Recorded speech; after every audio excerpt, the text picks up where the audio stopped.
হয় চাওক, ইতিমধ্যে নতুন শিক্ষাবৰ্ষ আৰম্ভ হৈছে আৰু বিদ্যালয়লৈ ছাত্ৰ ছাত্ৰীসমূহ ইতিমধ্যে আহিবলৈ আৰম্ভ কৰিছে। কিন্তু ইয়াতে এটা সমস্যাই দেখা দিছে যে বিদ্যালয়সমূহত ছাত্ৰ ছাত্ৰী অনুপাতে তেওঁলোকক পাঠ্যপুথিসমূহ যোগান ধৰিব পৰা নাই। আৰু মই এখন ডিমৌ শিক্ষাখণ্ডৰ অন্তৰ্গত এখন বিদ্যালয়ত উপস্থিত আছোঁ আৰু বিদ্যালয়খনৰ ছাত্ৰ ছাত্ৰীসকলে সঠিক পৰিমাণে কিতাপ পাইছেনে নাই সেয়া জানিবলৈ উপস্থিত হ'লোহি। আমাৰ সৈতে প্ৰধান শিক্ষক আছে।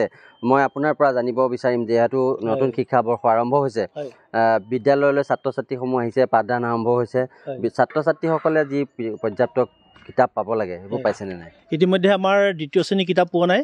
গতিকে আমাৰ ছাত্ৰ ছাত্ৰীসকলে বহুত দুখ পাইছে মনত, যিহেতু ক শ্ৰেণীৰ পৰা পঞ্চম শ্ৰেণীলৈকে ছাত্ৰ ছাত্ৰীসকলৰ মাজত কেৱল মাত্ৰ দ্বিতীয় শ্ৰেণীৰ ছাত্ৰ ছাত্ৰীসকলে কিতাপ পাঠ্যপুথি পোৱা নাই। সেই সৰু সৰু ল'ৰা ছোৱালী কিতাপ নোপোৱাৰ লগে লগে সিহঁতৰ মনটো ভাগি যায়। গতিকে লগৰ ল'ৰা ছোৱালীক কিতাপ দিছোঁ, সিহঁতক কিতাপ দিব পৰা নাই।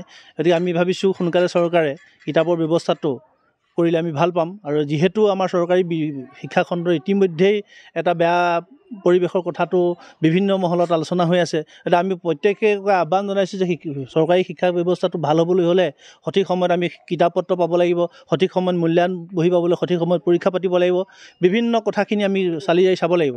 আৰু আমি চৰকাৰক আহ্বান জনাইছোঁ যে শীঘ্ৰেই ছাত্ৰ ছাত্ৰীসকলক কিতাপখিনি যোগান ধৰি পেলাই ছাত্ৰ ছাত্ৰীক সুবিধা কৰি দিয়ে।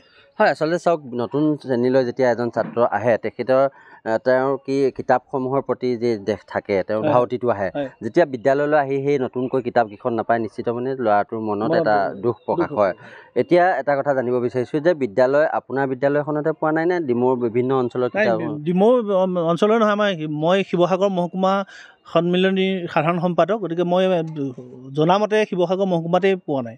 আৰু অসমৰ বিভিন্ন মহকুমাত পাবলৈ আছে, কিন্তু মই আমাৰ শিৱসাগৰ মহকুমাৰ কথা কৈছোঁ। দ্বিতীয় শ্ৰেণীৰ কিতাপ আমাৰ শিৱসাগৰ মহকুমাতে পোৱা নাই। হয়, নিশ্চিতভাৱে এই বিদ্যালয়খনৰ প্ৰধান শিক্ষক অৰুণ কলিতা আচলতে শিক্ষক সন্মিলনী শিৱসাগৰ মহকুমাৰ তেওঁ সম্পাদক। গতিকে তেখেতে গোটেই বিষয়বস্তুটো জানে যে বিদ্যালয়সমূহত অকল তেওঁৰ বিদ্যালয়তে নহয়, ডিমৌৰ শিক্ষাখণ্ডৰ অন্তৰ্গত বিভিন্ন বিদ্যালয়সমূহত এতিয়াও পৰ্যাপ্ত যি ছাত্ৰ ছাত্ৰী অনুপাতে কিতাপ দিব লাগে, সেয়া কিতাপ দিয়াত আচলতে শিক্ষা বিভাগ ব্যৰ্থ হৈছে। আৰু অতি সোনকালে যদিহে বিদ্যালয়সমূহত ছাত্ৰ ছাত্ৰীসকলৰ এই নতুন কিতাপসমূহ নিদিয়ে, তেতিয়াহ'লে ছাত্ৰ ছাত্ৰীৰ মন ভাঙি যোৱাটো স্বাভাৱিক। আৰু আমিও শিক্ষা বিভাগলৈ অনুৰোধ জনাম যাতে ছাত্ৰ ছাত্ৰীসকলে তেওঁলোকৰ পাঠ্যপুথিসমূহ সময়মতে পোৱাৰ ব্যৱস্থা কৰি দিয়ে।